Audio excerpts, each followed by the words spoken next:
Hello friends, स्वागत है आपका हमारे यूट्यूब चैनल जीके ट्रैकर पे।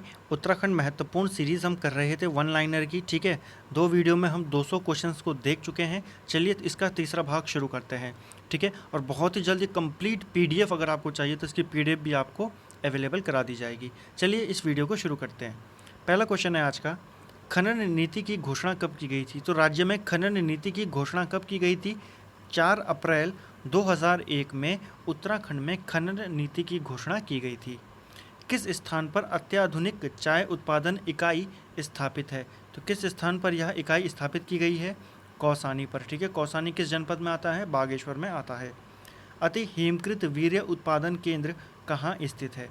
तो यह स्थित है श्यामपुर, जो कि देहरादून वाला श्यामपुर है। ठीक है, अलग अलग ऑप्शन दिए गए थे, एग्जाम में ये क्वेश्चन बना था।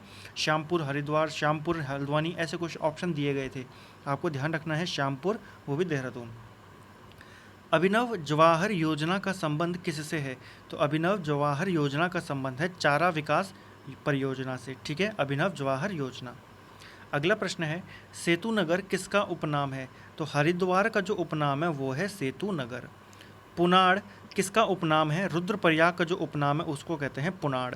ठीक है, रुद्रप्रयाग का उपनाम क्या है? पुनाड़। कई बार ये भी पूछ लिया जाता है ऐसे ही क्वेश्चन कि पुनाड़ किस स्थान का या किस जनपद का उपनाम है? रुद्रप्रयाग का। डेयरी शोध विकास केंद्र कहाँ स्थित है? तो डेयरी शोध विकास केंद्र स्थित है नैनीताल में। राज्य के पर्वतीय क्षेत्रों की अधिकांश मृदा का पीएच मान कितना होता है? तो उत्तराखंड में जो मृदा पाई जाती है उसका अधिकांश पीएच मान जो होता है वह 5.5 से 6.5 के मध्य में होता है। अगला है, मसूरी की सबसे ऊंची चोटी कौन सी है? तो मसूरी की सबसे ऊंची चोटी है गनहिल पहाड़। ठीक है, गनहिल पहाड़ी जो है वहाँ की सबसे ऊंची चोटी है। मसूरी की खोज जिसने की थी उनका नाम था कैप्टन यंग। 1825 में इन्होंने मसूरी की खोज की थी। माणा गांव में स्थित भीम पुल किस नदी पर बना हुआ है? तो जो भीम पुल है ये कहाँ स्थित है? माणा गांव में। माणा गांव कहाँ है? चमोली में है, और यह सरस्वती नदी पर बना हुआ है। ठीक है, पत्थरों से बना हुआ है। एशिया का दूसरा सर्वाधिक ऊंचाई पर स्थित स्टेडियम कौन सा है? तो एशिया का दूसरा सर्वाधिक ऊंचाई पर स्थित स्टेडियम है रांसी स्टेडियम, जो कि पौड़ी में स्थित है। और इस स्टेडियम का उद्घाटन 1975 में हेमवती नंदन बहुगुणा एचएनबी के द्वारा किया गया था। कुमाऊं का सबसे बड़ा ग्लेशियर कौन सा है? मिलम ग्लेशियर। देश का पहला कृषि विश्वविद्यालय कब स्थापित किया गया था? तो देश का पहला कृषि विश्वविद्यालय 17 नवंबर 1960 को स्थापित किया गया था पंतनगर में। अगला प्रश्न है, मातंग गुफा कहाँ स्थित है? मालती गांव उत्तरकाशी में। ठीक है, अगला है, श्रृंगी गुफा कहाँ स्थित है? तो मोरी विकास खंड उत्तरकाशी में यह स्थित है। ठीक है, श्रृंगी गुफा कहाँ है? उत्तरकाशी में है। मातंग गुफा उत्तरकाशी में है। हम यहाँ पर वन लाइनर देख रहे हैं, बहुत ही जल्दी रिवीजन, आप इसको रिवीजन के तौर पर आप इसको ले सकते हैं। ठीक है, अगला है, वशिष्ठ गुफा किस पर्वत पर स्थित है? तो जो वशिष्ठ गुफा है यह टेरी में स्थित है, विशोम पर्वत पर। सर्वाधिक ऊंचाई पर स्थित मंदिर कौन सा है? तो सर्वाधिक ऊंचाई पर मंदिर है तुंगनाथ, जो कि रुद्रप्रयाग जनपद में स्थित है। भालू डैम कहाँ स्थित है? तो यह रानीखेत में स्थित है। 1903 में इसका निर्माण हुआ था। राज्य में पर्वतीय भाग कुल कितना प्रतिशत है? तो 88% पर्वतीय है, और जो खेती लायक है वो लगभग 12% है।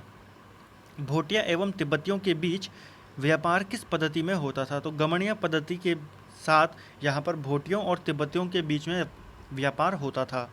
तिलाड़ी कांड कब घटित हुआ था? तो तिलाड़ी कांड घटित हुआ था 30 मई 1930 को। इसको रवाई कांड भी बोलते हैं। ठीक है, और उत्तराखंड का जलियांवाला बाग भी बोलते हैं। कई बार पूछा जाता है कि इसमें तिलाड़ी कांड में गोली चलाने का आदेश किसने दिया था? तो दीवान चक्रधर जुयाल ने दिया था। ठीक है, और इस क्षेत्र में जो ये रवाई क्षेत्र है यहाँ पर 30 मई को आज भी शहीद दिवस मनाया जाता है। अगला है, चंद्रशेखर आज़ाद किस वर्ष दुगड्डा आए थे? तो चंद्रशेखर आज़ाद 1930 में दुगड्डा आए थे। चनौदा में गांधी आश्रम की स्थापना किसने की थी? शांतिलाल त्रिवेदी ने की थी 1937 में। ठीक है, अगला है, नैनीताल में भारत छोड़ो आंदोलन में गिरफ्तार लोगों की पैरवी किसने की थी? तो किसने पैरवी की थी जो भारत छोड़ो आंदोलन के दौरान गिरफ्तार हुए थे नैनीताल में? इंद्र सिंह नयाल ने। अगला है, राज्य का सबसे बड़ा मंदिर समूह कौन सा है? तो राज्य का सबसे बड़ा मंदिर समूह है जागेश्वर मंदिर समूह। ठीक है, इसको उत्तराखंड का 5वां धाम भी बोला जाता है। हमारे नायक पुस्तक के लेखक कौन है? तो विजेंद्र रावत, जो कि पेशे से पत्रकार हैं, उन्होंने यह किताब लिखी है हमारे नायक। वर्तमान में एंग्लो इंडियन विधायक कौन है? तो देखिए, आपको जैसे पता होगा विधानसभा में 70+1 सीटें होती हैं, जो एक मनोनीत होती है वह एंग्लो इंडियन विधायक के लिए होती है। तो अभी वर्तमान में कौन है? GIG man.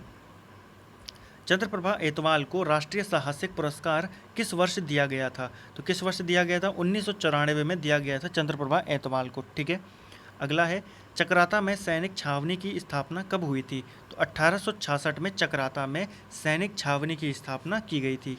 उत्तराखंड में प्रथम खेल रत्न पुरस्कार किसने प्राप्त किया? तो उत्तराखंड से पहला खेल रत्न पुरस्कार किसको मिला था? जसपाल राणा को। ठीक है, गोल्डन बॉय के नाम से इनको जाना जाता है। इनका संबंध शूटिंग से है। उत्तराखंड से पहला द्रोणाचार्य पुरस्कार किसने प्राप्त किया था? हरि सिंह थापा ने। ठीक है, ये बॉक्सर हैं। सुमित्रा नंदन पंत को ज्ञानपीठ पुरस्कार से सम्मानित कब किया गया था? 1968 में चिदम्बरा के लिए। मधुमिता बिष्ट किस खेल से संबंधित है? तो मधुमिता बिष्ट का जो संबंध है वह बैडमिंटन से है। बैडमिंटन क्वीन इनको कहा जाता है। ओली परियोजना की शुरुआत कब की गई थी? 1983 में इस परियोजना की शुरुआत किया गया था, यानी कि इसको लॉन्च किया गया था वहाँ पर, जबकि बन के ये 1993 में तैयार हुई थी। ठीक है, उद्घाटन इसका किसने किया था? 1983 में इस परियोजना को शुरू किसने किया था? तत्कालीन प्रधानमंत्री इंदिरा गांधी ने। अगला है प्रदेश का पहला एरोमा पार्क कहाँ स्थापित किया जाएगा? काशीपुर में। उत्तराखंड क्रिकेट टीम ने घरेलू क्रिकेट प्रतियोगिता में अपनी पहली जीत किसके विरुद्ध दर्ज की थी? तो देखिए, उत्तराखंड क्रिकेट टीम को बीसीसीआई से मान्यता मिल चुकी है और इसने अपनी पहली जीत जो दर्ज की थी वह पौंडीचेरी के खिलाफ की थी। 1 मिनट में 70 फोर फिंगर पुशअप लगाकर Guinness book of world record में किसने अपना नाम दर्ज कराया था? दीपक शर्मा ने। किसे गर्वभंजक के नाम से भी जाना जाता है? तो गर्वभंजक के नाम से जाना जाता है माधव सिंह भंडारी को। कुमाऊं रेजिमेंट का गठन कब किया गया था? 1945 में कुमाऊं रेजिमेंट का गठन किया गया था। ठीक है फ्रेंड्स, चंद्र सिंह गढ़वाली का वास्तविक नाम क्या है? जो चंद्र सिंह गढ़वाली का वास्तविक नाम है चंद्र सिंह नेगी। राज्य के पहले सूचना आयुक्त कौन थे? तो राज्य के पहले सूचना आयुक्त हैं RS टोलिया।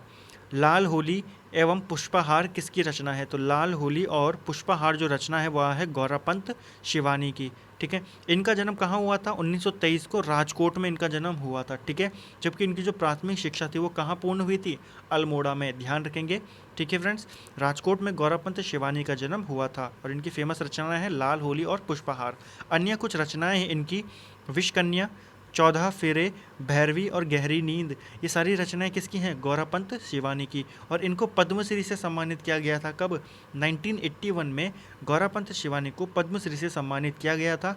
और इनकी पुत्री भी एक लेखिका है जिनका नाम है मृणाल पांडे। ठीक है, अगला प्रश्न है किस व्यक्ति के प्रयासों से पिथौरागढ़ में कामाख्या देवी मंदिर की स्थापना हुई थी? तो मदन मोहन शर्मा एक व्यक्ति थे जिनके प्रयासों से 1972 में पिथौरागढ़ में कामाख्या देवी मंदिर की स्थापना हुई थी। क्वेश्चन ये भी बन सकता है कामाख्या देवी मंदिर कहाँ है? पिथौरागढ़ में। किसकी वजह से स्थापित हुए थे? मदन मोहन शर्मा। तुम चुप क्यों रहे केदार किसकी रचना है? तो हृदय जोशी की यह रचना है तुम चुप क्यों रहे केदार। पर्वतीय राज्य परिषद का गठन कब हुआ था? 1967 में पर्वतीय राज्य परिषद का गठन किया गया था रामनगर में और इसके अध्यक्ष कौन थे? दयाकृष्ण पांडे। पद्मासन मुद्रा में काशीपुर से किस देवता की मूर्ति मिली है? गणेश जी की मूर्ति मिली है। ठीक है, ये क्वेश्चन घुमा के भी पूछ सकता है कि गणेश जी की पद्मासन मुद्रा में मूर्ति कहाँ से प्राप्त हुई है? काशीपुर से। किस कत्यूरी शासक को शत्रुहंता कहा जाता था? तो किसको कहा जाता था शत्रुहंता? निम्बरदेव को। अगला है किंगडम ऑफ नेपाल किसकी रचना है? तो किंगडम ऑफ नेपाल रचना है फ्रांसिस हैमिल्टन की। डाक विभाग का पहला एटीएम कहाँ स्थापित हुआ था? तो डाक विभाग का जो पहला एटीएम था उसको देहरादून में स्थापित किया गया था 14 मई 2015 को। कौन सी जनजाति झूम खेती पर निर्भर करती है? तो राजी जनजाति जो होती है यह झूम खेती पर निर्भर करती है। ठीक है, राजी जनजाति को जंगल का राजा भी कहा जाता है। ठीक है, राजी जनजाति के लोग जंगल के राजा वनराजी, ठीक है, आपने सुना होगा वनराज, तो वनराजी भी कहा जाता है इनको। इनकी भाषा मुंडा है। ठीक है, कई बार पूछ लिया जाता है राजी जनजाति की भाषा क्या है? मुंडा है। और इनके आवास को रौत्यूड़ा कहते हैं। मोस्ट इंपॉर्टेंट क्वेश्चन है। ठीक है, इनमें जो विवाह पूर्व संस्कार होते हैं, जो शादी से पहले यहाँ पर जो इनकी रस्में होती हैं उनके नाम क्या हैं? सांग, जांगी और पिंठा। कई बार पूछ लिया जाता है। ठीक, और इनके मुख्य देवता हैं वागनाथ देवता। लैंड्स एंड पर्यटन स्थल कहाँ स्थित है? तो लैंड्स एंड पर्यटन स्थल स्थित है नैनीताल में। नरसिंह एवं शैतान सिंह स्टेडियम कहाँ है? तो नरसिंह और शैतान सिंह स्टेडियम रानीखेत में स्थित हैं। प्राचीनतम ताम्रपत्र कहाँ से प्राप्त हुआ है? तो यह रघुनाथ मंदिर से प्राप्त हुआ है। यह मंदिर देवप्रयाग में स्थित है, टिहरी में। और जगतपाल का, ठीक है, जो पंवार शासक थे जगतपाल, उनका यह ताम्रपत्र है। गढ़वाली व्याकरण की रूपरेखा किसने तैयार की थी?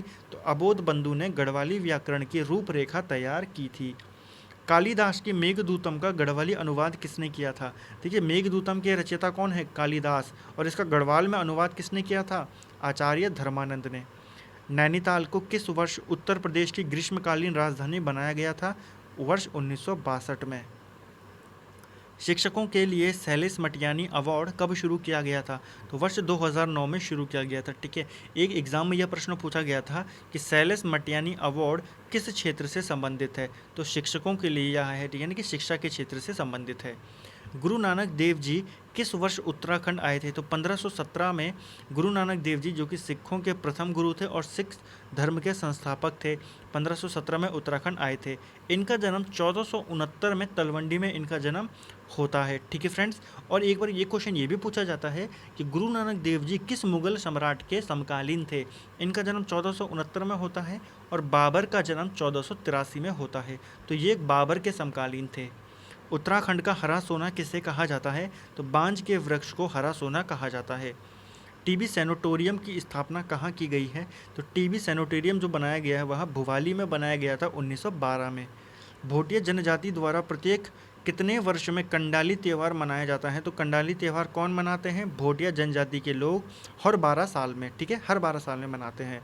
राज्य का पहला मानसिक चिकित्सा संस्थान कहाँ खोला गया है? तो ये खोला गया है सेलाकुई में। ठीक है, टमटा सुधार समिति का गठन कब हुआ था? तो टमटा सुधार समिति का गठन हुआ था 1905 को हरि प्रसाद टमटा की नेतृत्व में। पुराणों में देवप्रयाग को किस नाम से जाना गया है? तो पुराणों में देवप्रयाग को देव तीर्थ के नाम से जाना गया है। ठीक है, देवप्रयाग वही स्थान है जहाँ पर भगवान राम ने अपने अंतिम समय में तपस्या किया था। विवेकानंद पर्वतीय कृषि अनुसंधानशाला कहाँ स्थित है? तो ये जो शाला स्थित है, अनुसंधानशाला विवेकानंद पर्वतीय, यह अल्मोड़ा में स्थित है। ठीक है, इसके संस्थापक कौन थे? बोसी सेन। पहली गढ़वाली फिल्म कौन सी थी? तो जगवाल जो थी यह पहली गढ़वाली फिल्म थी। और पहली कुमाऊनी फिल्म पूछे तो मेघा आ जो थी यह पहली कुमाऊनी फिल्म थी। सर्वाधिक आदमखोर बाघ मारने का रिकॉर्ड किसके नाम है? तो लखपत सिंह रावत के नाम दर्ज है यह रिकॉर्ड, जो कि चमोली जनपद से संबंधित है। ठीक है, लगभग 34 के करीब इन्होंने आदमखोर बाघ मारे थे। फड़कानौली शिलाश्रय की खोज किसने की थी? तो फड़कानौली शिलाश्रय की खोज यशोधर मठपाल ने की थी और पेटसाल शिलाश्रय की खोज भी इन्होंने ही की थी। ठीक है, फड़कानौली की खोज 1985 में और पेटसाल शिलाश्रय की खोज 1989 में किया था। गोरखा गुफा कहाँ स्थित है? तो गोरखा गुफा जो है यह डुंगरी गांव चमोली में स्थित है। ठीक है, इसको किसने प्रसिद्ध किया था? राकेश भट्ट ने। किस ग्रंथ के अनुसार बद्री आश्रम में वाक देवी का निवास स्थान है? तो कौशिकी ब्राह्मण यह कहता है कि जो बद्री आश्रम है वो किस देवी का निवास स्थान है? वाक देवी का। ऐतरेय ब्राह्मण में उत्तराखंड को क्या कहा गया है? उत्तर कुरु। ठीक है, क्वेश्चन ये भी बन सकता है कि किस ग्रंथ में उत्तराखंड के लिए उत्तर कुरु शब्द का प्रयोग किया गया है? ऐतरेय ब्राह्मण में। शिवजी ने किस स्थान पर तपस्या की थी? तो जागेश्वर धाम में शिवजी ने तपस्या की थी। ठीक है, इसी जगह पर कार्तिकेय जी का जन्म भी होता है। महाभारत के किस पर्व में उत्तर कुरु एवं दक्षिण कुरु का वर्णन है? तो आदि पर्व में जो यह दोनों कुरुओं का वर्णन है। कादम्बरी की रचना किसने की थी? तो बाण भट्ट ने कादम्बरी की रचना की थी, जो कि हर्षवर्धन का दरबारी कवि था। बाहरी आर्यों ने स्थानीय आर्यों को क्या कहा था? तो बाहर के जो आर्य वापस आए थे उन्होंने स्थानीय आर्यों को शूद्र कहकर संबोधित किया था। एटकिंसन के अनुसार आसन व वासन क्या थे? तो जो आसन और वासन थे यह कत्यूरी राजाओं के नाम थे। राज्य में राजस्व पुलिस व्यवस्था कब से लागू है? 1874 से राज्य में राजस्व पुलिस व्यवस्था लागू है। उत्तराखंड हाई कोर्ट के भवन का डिज़ाइन किसने किया था? तो ये किया था सेंटोनी मैकडोनाल्ड ने। पंचायती राज व्यवस्था को त्रिस्तरीय स्वरूप में कब लागू किया गया? 1961 में। पंचायतों में महिलाओं के लिए कितने प्रतिशत का आरक्षण है? तो 50% का आरक्षण है। कब दिया गया था यह? 2008 में। अगला है, उत्तराखंड में ग्राम सभा की स्थापना किसके द्वारा की जाती है? तो राज्य सरकार के द्वारा ग्राम सभा की स्थापना की जाती है। राज्य विधानसभा की पहली उपाध्यक्ष कौन थी? तो राज्य विधानसभा की पहली उपाध्यक्ष जो थी उनका नाम था विजया बर्थवाल। उत्तराखंड के पहले पुलिस महानिदेशक कौन थे? तो उत्तराखंड के पहले जो डीजीपी थे वो कौन थे? अशोक कांत सरन, ठीक है। और पूछे पहली महिला पुलिस महानिदेशक कौन थी, तो कंचन चौधरी भट्टाचार्य।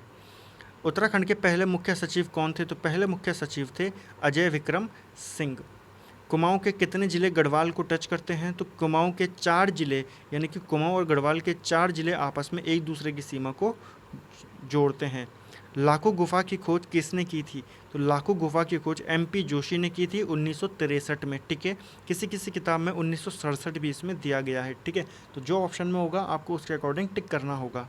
अगला है 8 ताम्र मानव कृतियाँ कहाँ से प्राप्त हुई हैं, तो बनकोट पिथौरागढ़ से यह प्राप्त हुई है। पाषाणकालीन शवगार एवं कप मार्क्स कहाँ से मिले हैं, रामगंगा घाटी से। विनय पत्रिका के लेखक कौन थे, तो तुलसीदास जी ने विनय पत्रिका की रचना की थी, ठीक है। विनय पत्रिका के लेखक कौन थे, तुलसीदास जी। पृथ्वीराज रासो किसकी रचना है, यह रचना है चंद्र बरदाई की, ठीक है। अगला है लाखा मंडल में शिव मंदिर किसने बनवाया था, तो राजकुमारी ईश्वरा ने लाखा मंडल में शिव मंदिर का निर्माण कराया था।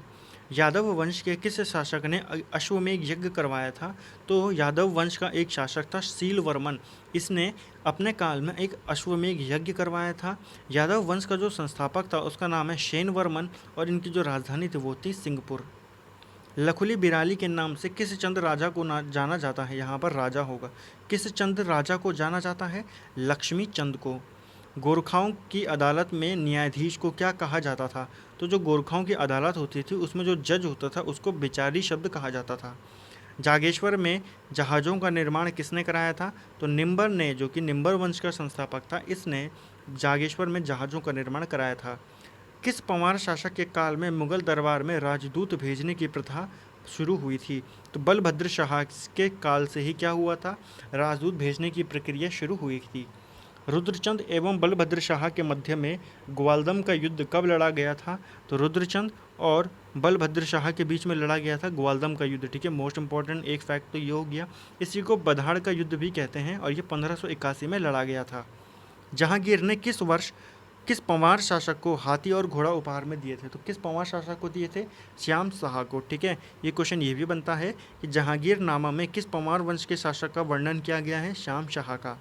जीतू बगड़वाल किस पंवार शासक का सेनापति था, तो जीतू बगड़वाल जो था यहाँ मान शाह का सेनापति था। किस पंवार शासक के काल में स्वामी रामतीर्थ टिहरी में आए थे, तो 1902 में स्वामी रामतीर्थ जो थे वो टिहरी में आए थे। अगला है टिहरी बांध विरोध समिति के अध्यक्ष कौन थे, तो टिहरी डैम विरोध समिति के अध्यक्ष थे विद्यासागर नौटियाल, जो कि 1978 में यह समिति बनी थी, ठीक है।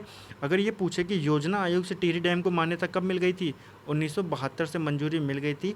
78 में टिहरी डैम का निर्माण शुरू हुआ था और तब इस समिति का गठन किया गया था जिसके अध्यक्ष थे विद्यासागर नौटियाल, ठीक है फ्रेंड्स। तो ये था हमारा उत्तराखंड वन लाइनर सीरीज़ का भाग 3, जिसमें हमने और 100 क्वेश्चन को देखा है। तो 300 क्वेश्चन हम इसमें देख चुके हैं। तो अगर आपने अभी तक पहले के वीडियो नहीं देखे हैं तो आप वीडियो को जाके देख सकते हैं। अगर आपको वीडियो पसंद आता है तो आप वीडियो को लाइक करें, चैनल को सब्सक्राइब करें और वीडियो को ज़्यादा से ज़्यादा लोगों तक शेयर करें। Thank you friends.